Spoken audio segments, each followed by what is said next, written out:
Right as Disney and Pixar were changing the face of animation, the video game industry was on the rise, and given that these two juggernauts were gaining steam at the same time, it makes sense that the two would converge. Pixar has licensed several tie-in video games on its films since 1995's Toy Story, and that includes numerous handheld titles. There are 6 Pixar games released for the Game Boy and Game Boy Color, and I played them all. Welcome to Handheld Hobbies. Released half a year after the movie debuted, Toy Story was developed by Tiertex Design Studios and published by Black Pearl Software, a subsidiary of THQ.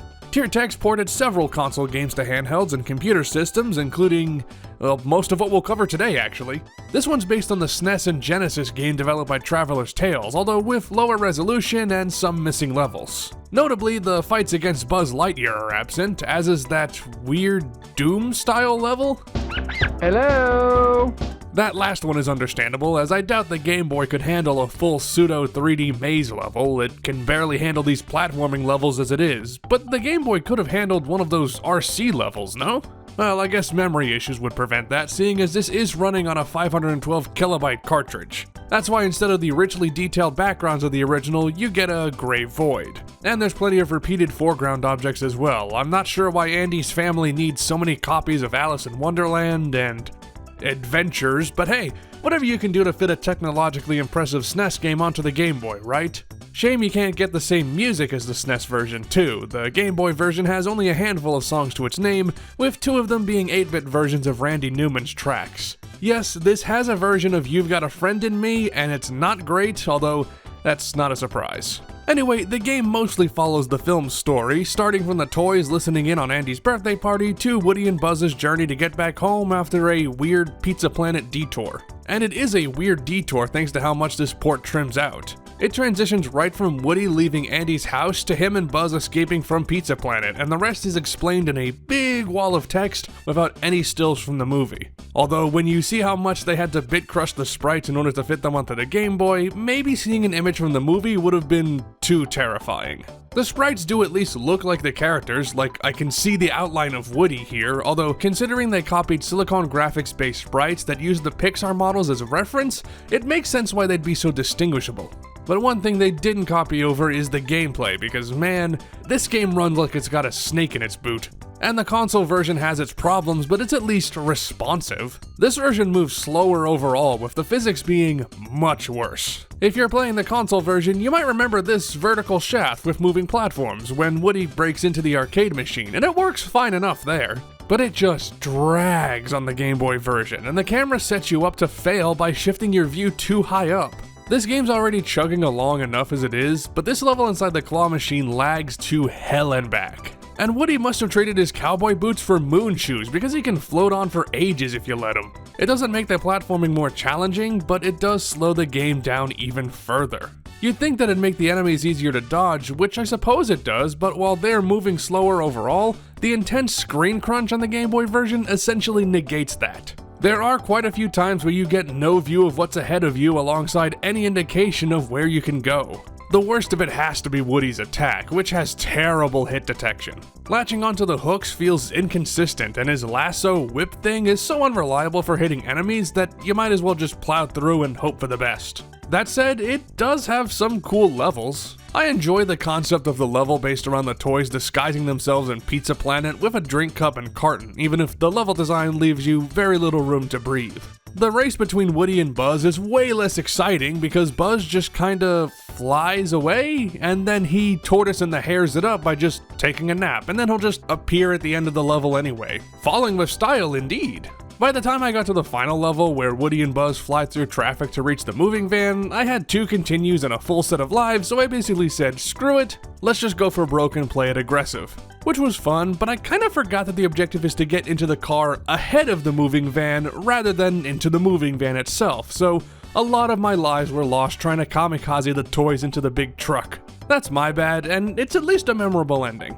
Despite all the graphical sacrifices made to fit this on a Game Boy and lackluster gameplay, this isn't a terrible port of a fondly remembered console title. But the thing is, everything that's good about this game is shared with the original version, and everything that's bad about it is a result of an already ambitious title on consoles having to be shaved down to fit inside the Game Boy.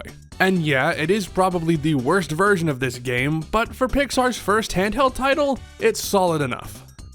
And already we move on to the Game Boy Color, which launched the same year as Pixar released their second movie, A Bug's Life. And Tiertex was right on cue to launch their Bugtacular tie-in game, and man, I have some things to say about this. First, a positive. With the upgraded hardware and color capability, the sprites look much better. It helps that the ant design from the movie is very distinct, but you don't need to squint your eyes to identify Flick here, both on the main menu and in-game, and I mean, look at his walk cycle, he's got the moves. But not the best moves, because one of my least favorite parts of this game is your speed. Flick has two ways to move, his walk, which is way too slow, and his run, which is way too fast. The latter is too unwieldy for any semblance of platforming, and the former is just... well, look at it, this is boring. I don't want to be too nitpicky on a handheld licensed game that was probably done and dusted in a few months under a tight schedule, but it's a problem you're going to have to deal with when you play this game. If there was just one movement speed directly between these two, it'd be far better, but there isn't, so it's not. I suppose one use for the run, besides blazing through areas you know are safe, is that it cancels the pre-jump animation, but when you're going at sonic speed, that's far less practical than it seems, and this is the key point, it does not make platforming easier. Oh, you heard me right, by the way. Flick does not jump right away, as he has to do this little crouch animation when you hit the A button. That'd be a no-no in any platformer that relies on precise movement, and obviously A Bug's Life isn't Super Meat Boy levels of difficult, but man, it's just one of this game's many irritations. I don't know that I would call it hard overall, yet there are definitely sections that will make you want to step on the next ant you see. And the weirdest part is, the game is pretty front-loaded when it comes to the insane challenges. Some of it is just learning the game, but even on the first stage, there are pixel-perfect jumps and enemies that come out of nowhere, and it gets even worse later on. I love how the circus bugs help you out throughout the third level, but this one is terribly designed. Shooting the little beetles at these grasshoppers would be great if the grasshoppers weren't so far away that you couldn't see them. Then you have to wait for Heimlich to waddle along so you can jump on his belly a bunch, and then Rose the spider helps you across this watery pit, but you can't see how many platforms she needs to make, and the platforms fade away, so you're guaranteed to die if you jump too early, and Jesus, this level sucks. And it's not even the tip of the iceberg.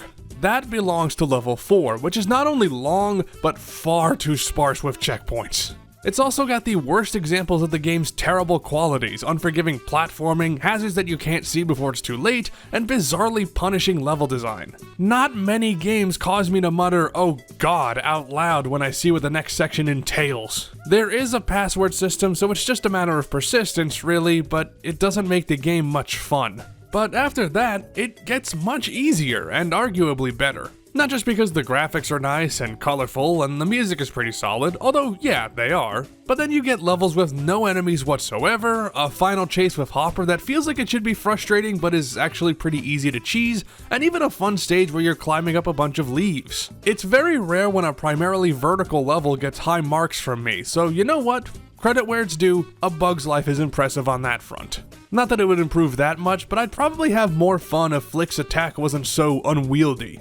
He launches these berries, but the arc is too high to hit most enemies at a distance that you can see them, your ammo is limited, and the worst offender of all, gathering berries is very dangerous. Picking up berries from the ground is no problem, but they also fall from the sky sometimes and you can pick these up, or they can crush you and deal damage. I can't think of another game where reloading your ammo can directly cause your death. It's true what they say, it is tough to be a bug, and I ain't tough enough. Sorry, Flick.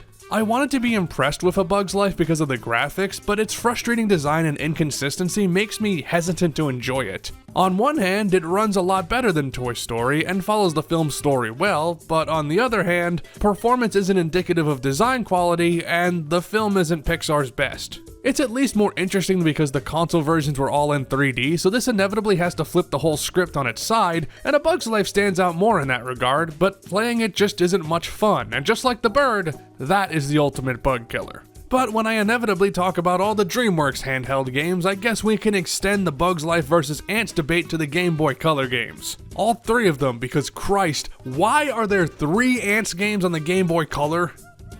Anyway, enough about bugs, let's get back to Buzz. Lightyear, that is, the breakout star of the Toy Story 2 games. Now, I've only played a bit of the console version, but it seems to be pretty well regarded, and the movie is one of my favorites from Pixar, so I had higher hopes for this Game Boy Color game than the others I'm covering today. Hopes that were immediately dashed when I discovered that this version commits a platforming cardinal sin: you jump with the B button and attack with the A button. Yeah, it's one of those games, and keep in mind, this came out in 1999, so the press A to jump control scheme was definitely the standard by this time. And maybe you can get used to it, but I've got 25 years of platformer muscle memory on hand, and in tight situations, I'd often forget which button did what and fire off a couple of shots instead of leaping away from an enemy attack. That's bad enough, but it gives rise to another damning problem which I've never encountered before. Jumping and running are on the same button. The minimal layout on the GBC meant that some inputs have to pull double duty, and unfortunately, they picked the worst compromise possible. Buzz thankfully doesn't run nearly as fast as Flick, but when the game expects you to do a running jump to get across wide gaps, it becomes far more of a pain to get around. And he retains the same I won't jump right away problem from A Bug's Life, and while mechanically the game feels a little more solid, it is definitely not comfortable. It'd help if the level designs weren't ass, but unfortunately they are. It's hard to do big sprawling levels like this when your screen size is so small, but since there's more back and forth in these stages and far less of an indication of what's ahead, executing the proper moves would be hard even if the controls were perfect. A lot of these jumps force you to go on blind faith, and if you make the wrong move, you're set back quite a ways. This game also doesn't have in-level checkpoints, not only making lives worthless, but testing your patience when you inevitably forget that the controls are backwards and run straight into an enemy. And for all of its faults, even A Bug's Life had checkpoints. There really aren't that many hazards, but the gameplay problems exacerbate issues that keep this from being an alright game. And let's talk about Buzz's attack, because man, this has to be one of the wimpiest things I've ever seen. First off, Buzz feels the need to wait for nearly a second before popping off a round, and unless you're crouching, his rate of fire is terrible. It's probably as effective as a real Buzz Lightyear toy's laser would be, I'll give it that, but it makes for a pretty poor weapon for this action game. And the other weapons are even worse, especially this one that goes in this yo-yo zigzag pattern that has so little practical use that your best bet is to actively avoid it. By contrast, the enemies are way too overpowered for our poor Space Ranger, as they've either got annoying patterns or attack way too fast for you to get a shot in. And why are all of Buzz's friends so hostile? Everyone from Ham to Rex to the little green men all hurt Buzz when you touch them, as if they think Buzz is some dumb loser. They're treating him worse than Toy Story 4 did. There's some enjoyment to be had here though. I did somewhat like the airport luggage stage because while it relies heavily on platforming, which is not this platformer's strong suit, the idea is inventive enough and the level is much more open and has fewer enemies, making it more of a fair challenge. Don't get me wrong, it'd be infinitely better if the game handled properly, but I at least had some semblance of fun in this stage. Too bad the next levels took that fun out back and shot it to death. Okay, the chase with Bullseye isn't that bad, although it is a far cry from the Rex Rampage level from the first game. But holy hell, the airport security level is garbage. First off, you've got a time limit, and it isn't the strictest, but if this game's crappy controls steer you off the edge, you won't have time to recover. It's also one of the longest in the game, and the climb to get up to old Stinky Pete and rescue Woody forces you to overcome terrible platforming all the way to the end. Then there's the matter of actually dealing with Stinky Pete, which boils down to sneaking up close enough to hit him without him noticing you because he throws dynamite far too quickly for you to deal with.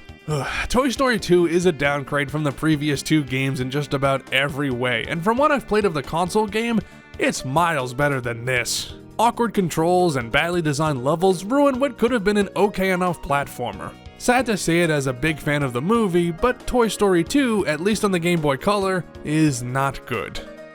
But we're not quite done with Buzz Lightyear, as the next game on the list is Buzz Lightyear of Star Command, published by Activision and based on the show of the same name.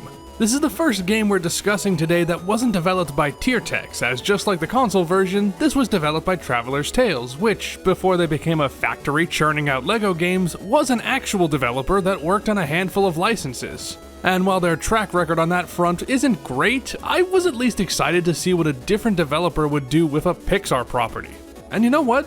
This ain't half bad. I've not seen the show aside from scattered clips, but I imagine fans would have gotten a kick out of exploring locations from the series and chasing down iconic villains. Even without that attachment, I can at least appreciate the colorful graphics and the solid music.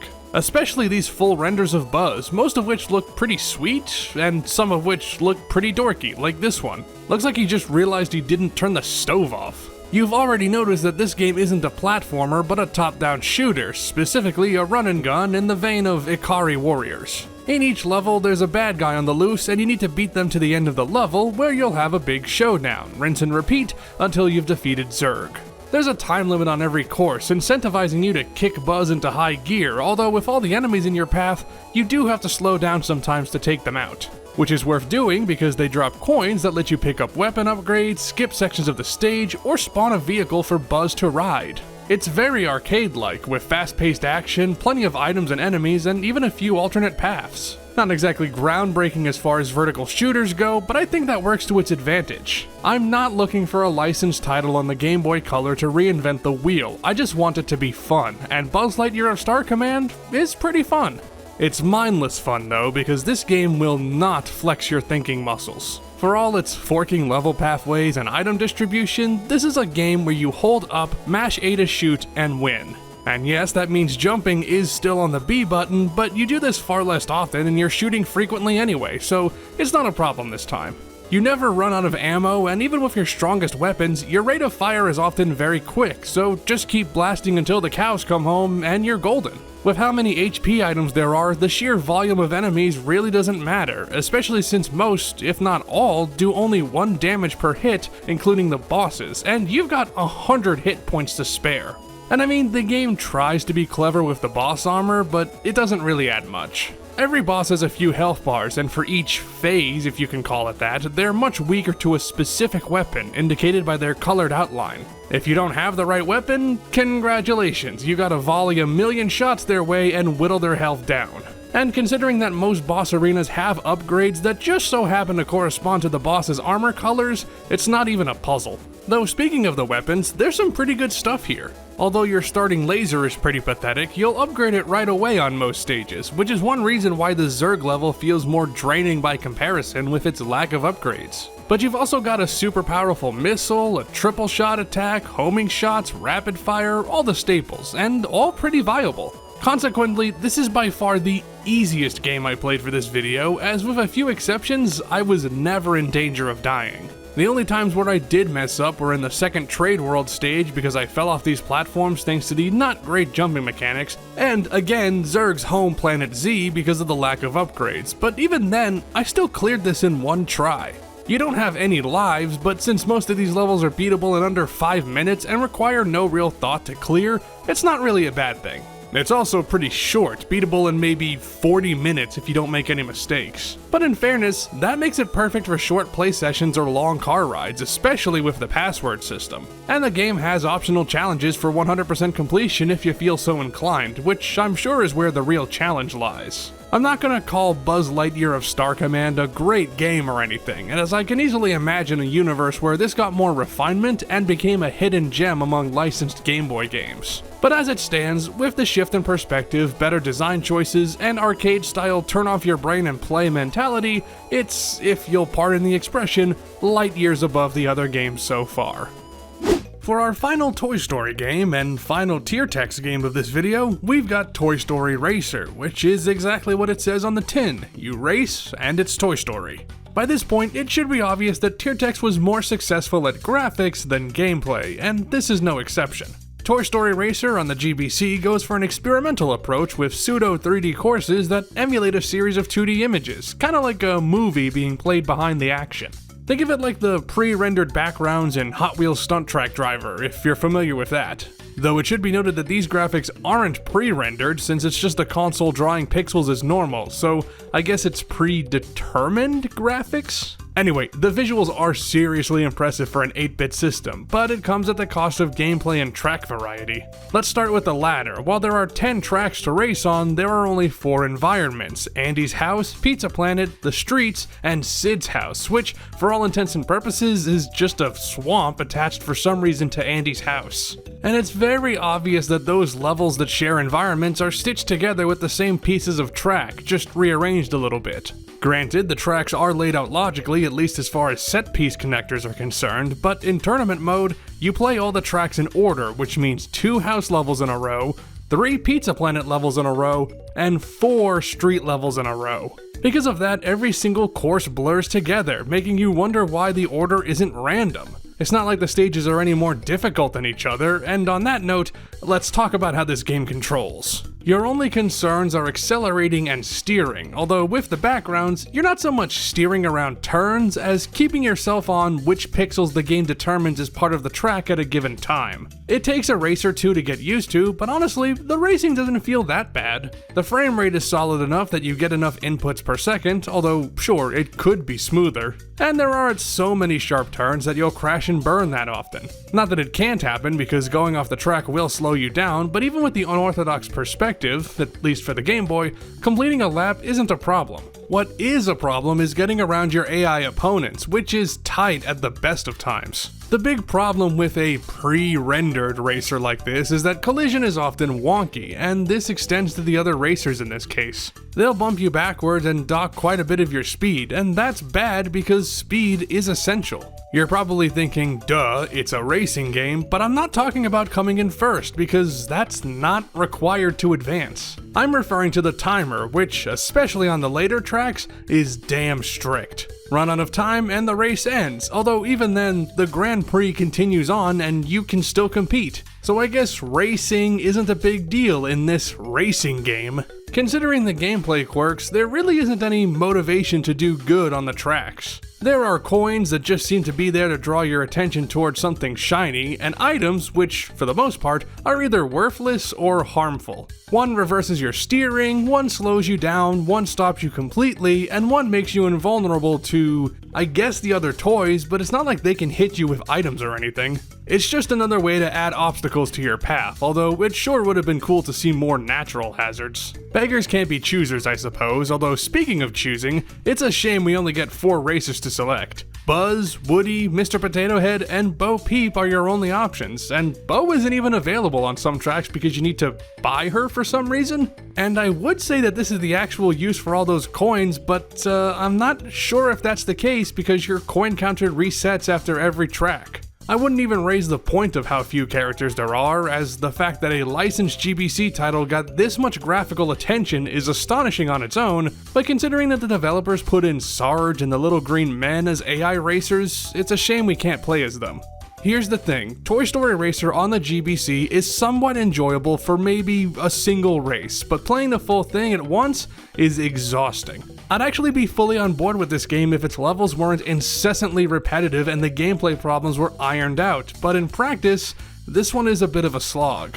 Still beatable in under an hour, and yet it feels far longer because of how much it doubles back on itself. It's all worth it to see the victory screen though. Love the discrepancy between Mr. Potato Head's highly detailed smug expression and Buzz's literally 4-pixel static face. It's probably safer to just play the PS1 version, although for what it's worth, Toy Story Racer on the GBC isn't the worst thing ever.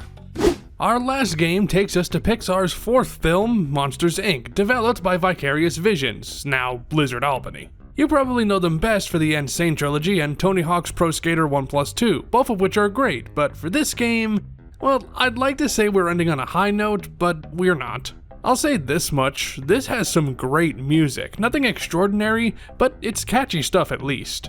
The graphics are also pretty nice, and I like these stills, they captured the character designs very well, even with the simpler colors and line art. Also, here's a fun detail you'll appreciate. Sully's ID number is 69421-2000. Almost had the 2 funny numbers, Sully. You play as both Mike and Sully as they go through the film's events, the former having better speed and jumping, and the latter able to grab onto platforms. He can also throw kids' toys once he's got Boo in his arms, letting you distract CDA agents and scare monsters, which I guess makes this a germ warfare simulator? The jumping feels a little weird, mostly because the gravity and angle of falling takes some getting used to.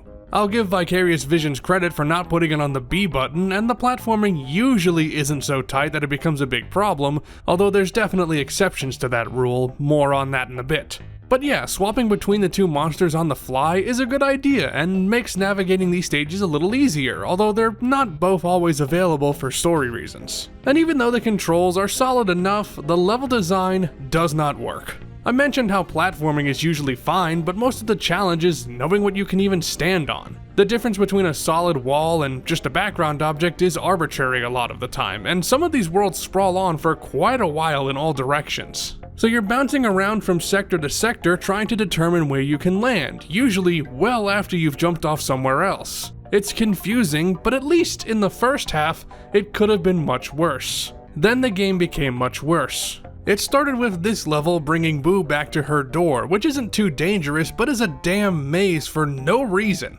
There isn't any logical structure to how this course is laid out, and while it is somewhat linear, there's a few spots where you can inadvertently go backwards without realizing it, at least until you hit the floor and think, wait, didn't I clobber that monster already? Then there's this boss fight against Randall, which drained all of my lives because I didn't realize that this box will just despawn if you don't move it, even if for the tiniest bit, meaning that I couldn't set up Randall for a hit. Then there's this level in the snow caves, which is kind of fun, although not when I glitch myself in between an ice cube and a platform, forcing me to restart. But this level's password is snow, so I can't be mad at that. Then there's sledding down the mountain, which is tough but also pretty fun, and another fight with Randall and Waternoose that was pretty tight because your margin for movement is ridiculous. But not quite as ridiculous as soft locking because Sully infinitely grabs a platform instead of walking to Boo's cage, which definitely did not happen to me twice because I have extremely good luck. And I haven't even talked about the door vault yet. That scene from the movie is awesome, and it'd make for a great level, or so you'd think. But this is where the minor control issues and platforming quirks become an enormous pain in the ass. First off, this is an auto-scroller, and that's not bad on its own, but Randall is constantly chasing you through the vault, and since I had restarted and continued by this point, I had no extra hit, so if he touched me once, that's back to the beginning. And he'll swipe at you without warning if you're not fast enough, and it'd be great if the camera would speed up if you get far ahead, but it doesn't. So you're basically at the mercy of this slow-moving camera and how little room you have to grab these doors or get onto a moving platform. And it's at this point that I honestly wish the whole factory burned down and Waternoose with it. But for all my complaining, I still sorta liked Monsters, Inc. on the Game Boy Color. It gets insane by the end with poor design, but I don't know, it's not enough for me to hate it, at least not in hindsight. Make no mistake, I was infuriated playing this game, irrationally so for a game based on a Pixar film released 23 years ago that I never owned as a child and thus have no childhood memory or trauma associated with, but when I look past that, there's some fun to be had here. Not enough for me to really recommend it, but it's at least competently made. You don't always get that with licensed games, so hey, it's enough for me to give it a pass. And that's every Pixar game released for the Game Boy or Game Boy Color, and if you're curious about which ones I'd recommend you play, from worst to best, I'd rank them: the original Toy Story because its performance suffers too much, Toy Story 2 because its controls are jank, A Bug's Life because of its inconsistent design, Toy Story Racer, which has a modicum of pleasure, Monsters, Inc. for being a decent enough platformer, and finally Buzz Lightyear of Star Command just for some light arcade run-and-gun action. I've only just scratched the surface of handheld Pixar games, so if you'd like to see me cover the GBA and DS games, or you have other licenses you want me to cover for handheld hobbies, do let me know. And if you enjoyed this video, then why not give it a like or leave a comment or subscribe to see more. Want another video right away? I've also published a review of Snowboard Kids for my History of Forgotten Games series, so give that a watch as well. I'm the Great Jinjo, and I'll see you in the next video. Thanks for watching!